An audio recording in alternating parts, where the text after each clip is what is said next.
So ngayong araw, re-review natin yung Tektro C550 at bakit ito yung napili kong endgame na brakes. Let's go! Alright, so yung testing natin, DIY lang. Bali, mula dito sa camera, papunta dun sa bote, nandun sa maliit. That is 20 feet. Ngayon, magbe-brake tayo dito sa line ng camera. And may backpack pala ako. Galing ako dun sa outing na sinabitan ko kay na Jeff. So yan. So added weight. And I'm not sure lang kung gaano kabigat tong bike, but nasa around 18 siguro or 15.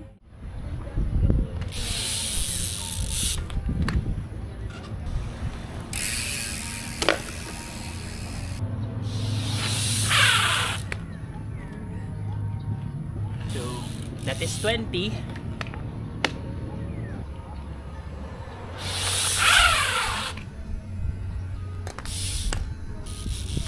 I think that is 30. Tapos last test na yung pinakamabilis natin kayang gawin, siguro mga 35. Alright, let's go. Last test.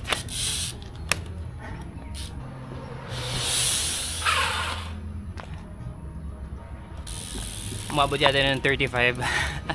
So less than 20 feet. Natigil agad tayo on max.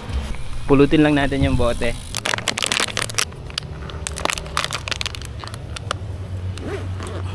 So final thoughts sa brakes natin, Tektro C550 is ito. Madali siyang hanapan ng brake pads at napaka-reliable ng braking power niya kasi siya ay dual piston.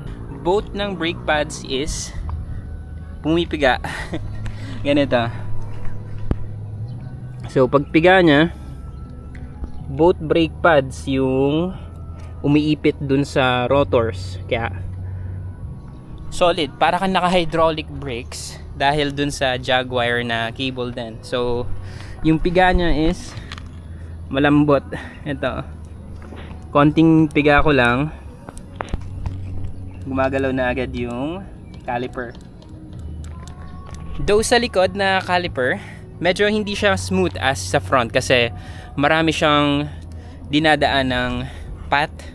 Dumadaan siya dito sa frame. Naka-internal cable tayo. Tapos pababa, labas niya is dito. Then through the brakes. So kung ito ay external cable, baka same yung piga katulad nung sa front natin, which is isang diretso lang. So from here to the caliper.